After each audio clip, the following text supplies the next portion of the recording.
hoje com bastante volume de ataque, mais uma vez sem sofrer gols. Avalia pra gente como foi essa partida, se já está pegando a cara do Tite, se o time já está com a cara do Tite. Obrigada. Tempo. E sem ser oportunista em cima de um resultado e do volume grande, achar que as coisas ela já é um processo todo. E eu tenho ouvido algumas pessoas sensatas com vocês todos que têm que falar que futebol demanda um tempo. Sim, com alguns aspectos importantes, com aspectos físicos, ajustes táticos, repetir padrão. Agora feliz pelo grupo todo. Aqueles que começaram e aqueles que começaram outro jogo, a participação é importante. A gente fala de equipe, e foi isso que eu falei no vestiário, da valorização do resultado, da performance, do desempenho da equipe. Oi, Tite, boa noite, Matheus. Exatamente em cima desse ponto eu queria colocar para você.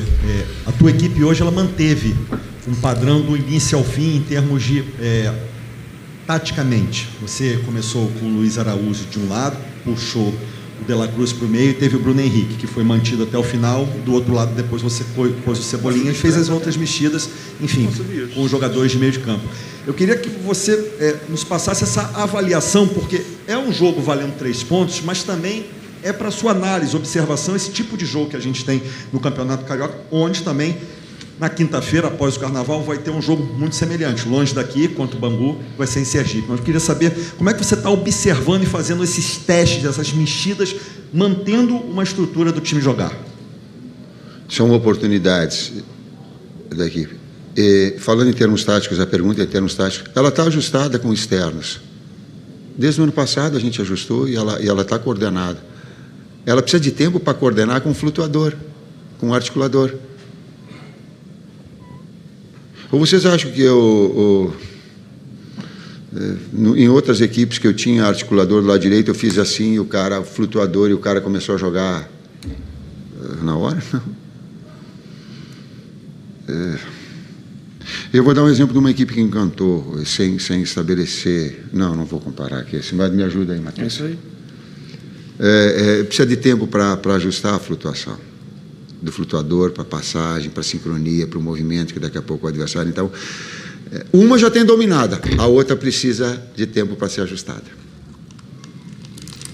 Boa noite, Tite, parabéns pela vitória. Eu queria que você fizesse mais que um resumo desse jogo de hoje, mas também da semana, onde você encontrou 3 jogos, um gramado bastante prejudicado, 2 clássicos e conseguiu sair com 2 resultados positivos e um empate. O que dá para tirar de impressão para o torcedor a partir dessa semana tão conturbada? Vou falar só a respeito do gramado. Depois o Matheus me ajuda. É inadmissível Maracanã ter esse gramado. Não sei quem é responsável, eu estou falando um diagnóstico. É inadmissível. Vou te dizer, o segundo gol de pênalti que aconteceu, parabéns, Felipe, uma nova geração de técnicos que me agrada, ele é representante dela. Gosta de jogo, gosta de bola, gosta de triangulação, gosta de jogar, de competir, mas de jogar. Eu gosto e fomento esse tipo de profissional. Prejudicou Volta Redonda. O pênalti aconteceu porque o gramado prejudicou o jogador do Volta Redonda e deu pênalti. Então não estou falando como... Então tem que ser para todos. Não dá para ter um campo assim, gente. Não dá. Semana eu acredito que uma carga mental também muito grande. Tu voltar da pré-temporada. Acho que quando a gente estava conversando após o jogo contra o Botafogo, acho que fazia uma semana que a gente tinha chego também de viagem da pré-temporada e pegando essa sequência forte de clássicos. Então, a gente ter a consciência dos caminhos que a gente está seguindo, da gente saber que vai ter... Lógico que clássico é sempre mais difícil manter o nível de atuação, manter o padrão de construção, manter o número alto de finalização e chance criada. Só que a gente também entendeu que a gente pegou um jogo do Vasco extremamente difícil, na sequência pegou o Botafogo extremamente difícil, e tu exigiu uma carga dos atletas de concentração alta, no nível de tanto nos trabalhos quanto no dia a dia, no vídeo, chegar e demonstrar no jogo é difícil. Então, parabéns também para todos eles que conseguiram dar resposta durante a semana e no jogo hoje também. Raíza Simplício, da Gol Brasil. Vou aproveitar o Matheus aqui, se o Tite quiser responder também, fica à vontade. Essa semana, o Rafael Brandino, empresário do Igor Coronado, disse que você chegou a fazer um contato com o Igor para saber como é que estava a situação dele lá no Etihad, etc. Eu queria saber se é um indicativo de que vocês estão esperando por mais um meio-campista ou entendendo que há necessidade de contratar mais um meio-campista, ou o foco realmente está na zaga e na ponta direita? A gente acompanhou o ano passado diversos campeonatos, no momento que a gente estava off, né, sem trabalhar. Então a gente também acompanhou bastante atletas e tem um conhecimento de diversos atletas. A gente deixou muito claro para a direção as nossas ideias de contratação, e também a gente tem que estar aberto a oportunidades que a gente acredita que possam agregar ao elenco, num elenco forte, que eles possam vir competir, e que a gente tem noção também que as datas FIFA podem machucar bastante a nossa equipe. Então, nesse cenário inteiro, tive um contato com ele para saber qual é a ideia dele, como é que estava a situação, e depois tudo foi conversado com a direção. Em off, é uma linguagem de jovem que quer dizer desempregado. Em off é desempregado. Tite, Matheus, boa noite, parabéns pela vitória. Eu sou o Bruno Vilafranca, do SBT Portal Norte. Eu queria saber do senhor, Tite, se existe a possibilidade, se passa pela sua cabeça, abrir mais caminho pelo lado esquerdo para o Ayrton Lucas fazer mais ultrapassagens, ser um jogador mais agudo para chegar à linha de fundo. Ele apareceu e foi muito bem no primeiro semestre do ano passado, ainda com o técnico Vitor Pereira, justamente mais agudo, no terceiro terço do campo, né, no terço final. Eu gostaria de saber do senhor se existe essa possibilidade, se passa pela sua cabeça que o Ayrton Lucas participe mais de maneira aguda no campo de ataque. Obrigado.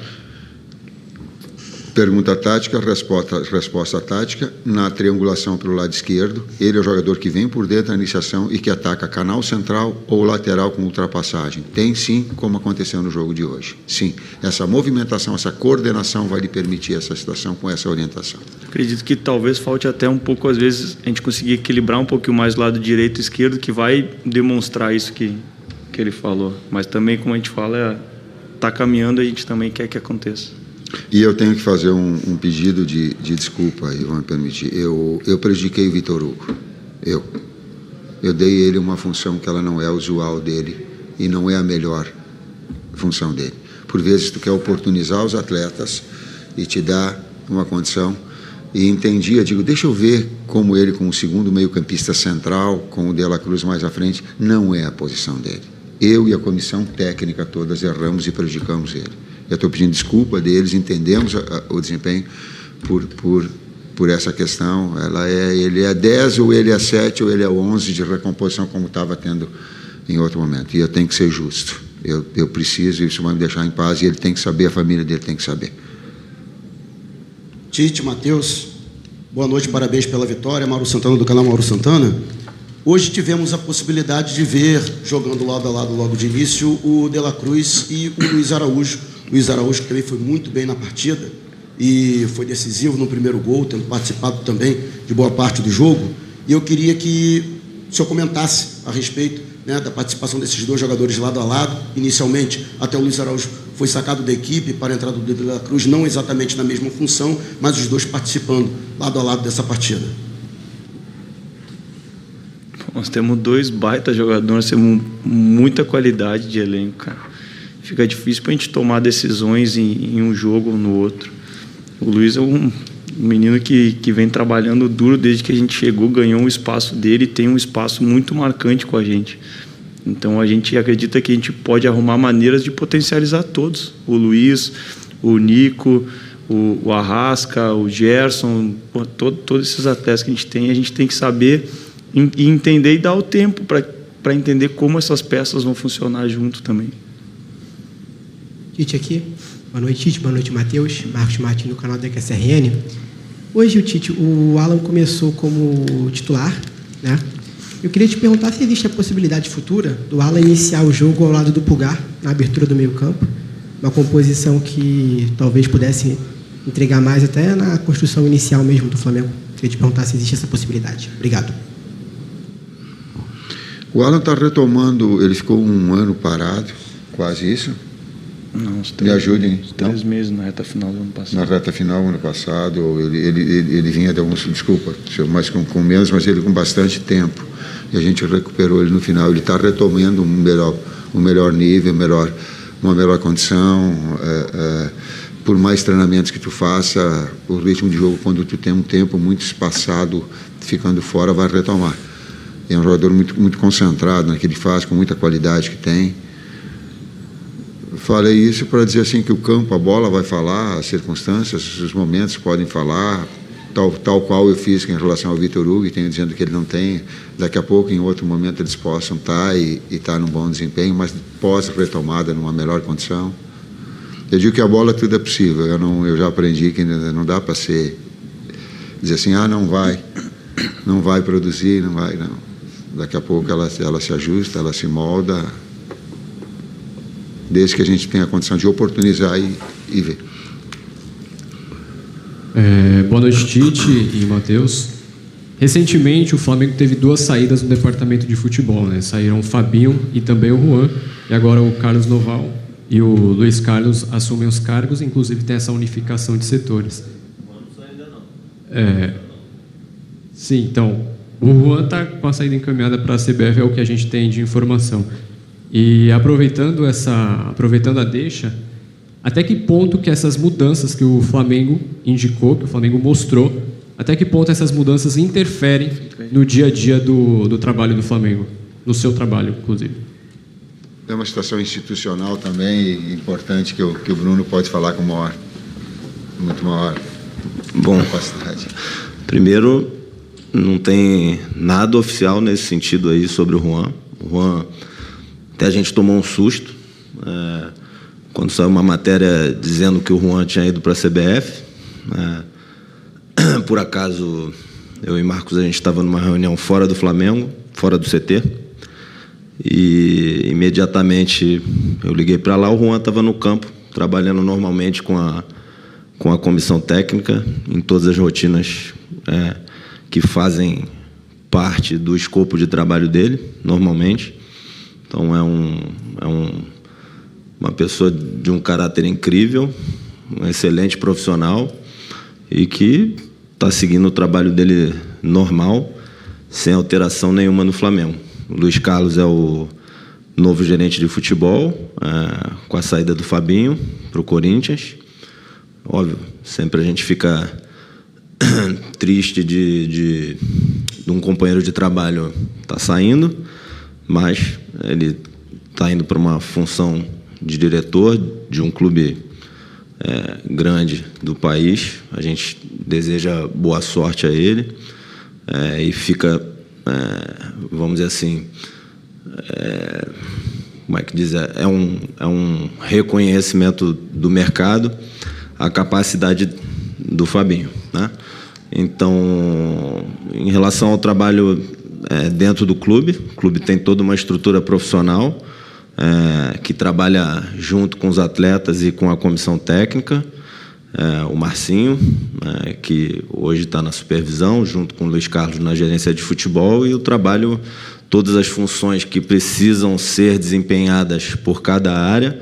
E, novamente, assim, futebol é um esporte extremamente complexo. A gente tem a liderança do Tite e todas as funções que precisam ser executadas para apoiar o Tite, a comissão técnica e os atletas no dia a dia continuam sendo executadas na sua totalidade.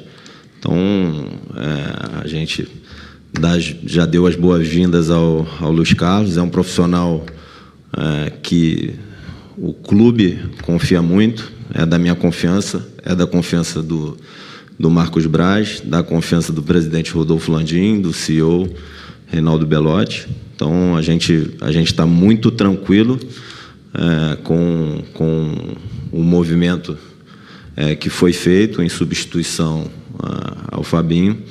E todos nós juntos, estamos trabalhando para que seja um ano de muito sucesso, de muita alegria para a nação rubro-negra, que sob a liderança do Tite a gente possa juntos conquistar grandes títulos. É isso? Vamos para a última, então. Oi, Tite, Bruno, Matheus, boa noite. Eu sou Marcelo Marinho, da Litoral News. Tite, você citou aí da questão da acomodação do time com 2 externos, 2 pontas, e também com o flutuador. Eu queria entender de você se é uma ideia trabalhar com essas possibilidades de variação tática para a temporada, para enquadrar o esquema para aquilo que o adversário oferece, que o Flamengo melhor pode se adaptar àquele jogo. E se dentro do time com 2 flutuadores, como você chamou, você tem jogado mais com o Everton Cebolinha, aberto pelo setor esquerdo. Dá para imaginar uma inversão, jogar com o Luiz, com o próprio Cebola, pelo lado direito, quando tiver Nico e Georgiano de Arrascaeta? O externo agudo, quando for flutuação, pode ser de um lado, pode ser de outro. Sim. E nós voltamos ao melhor nível dos externos. Que bom. Luiz bem, BH bem, Cebolinha bem. Pô, que legal, cara. Que bom, que bom. Sabe, seu melhor nível. Só que ela precisa de tempo para que ela possa se ajustar. Eu estava sendo relutante para dizer assim... Vocês acham que eu fiz com o Jadson assim para que ele fosse o melhor jogador do campeonato 2015? Ele precisa de tempo para mim. Eu só estou falando de uma história de um jogador de flutuação com características que ela possa. Se tu pegar, eu não estou comparando o jogador, entenda bem, eu estou comparando função. Vocês acham que Bernardo Silva, que é um articulador dentro do City, não demorou tempo, porque ele jogou por dentro, bastante tempo para que ele pudesse produzir, e a mecânica toda. Tá? Só estou dando aspectos para refletir. Porque uma a gente já tem dominada, a outra a gente precisa potencializar e trabalhar para que ela possa ser desenvolvida, para ver, e ter esses dois, estrategicamente, essas 2 possibilidades. Inclusive com o agudo do lado contrário. Só para entender uma questão de nomenclatura que você usou, você considera o Arrascaeta um articulador e o Nico um flutuador? O Nico está mais perto do 5. O Nico está mais perto, está mais perto do 10 do que do 5. O Arrascaeta é 10. O Nico está perto do Arrascaeta. O segundo mais perto de primeiro meio-campista é Gerson, porque as funções e as virtudes deles, que podem ser a Alan, que pode ser o Igor, pode. Só para me fiz entender? O Nico está perto de Arrascaeta, Gerson está mais perto de Pulgar. Qual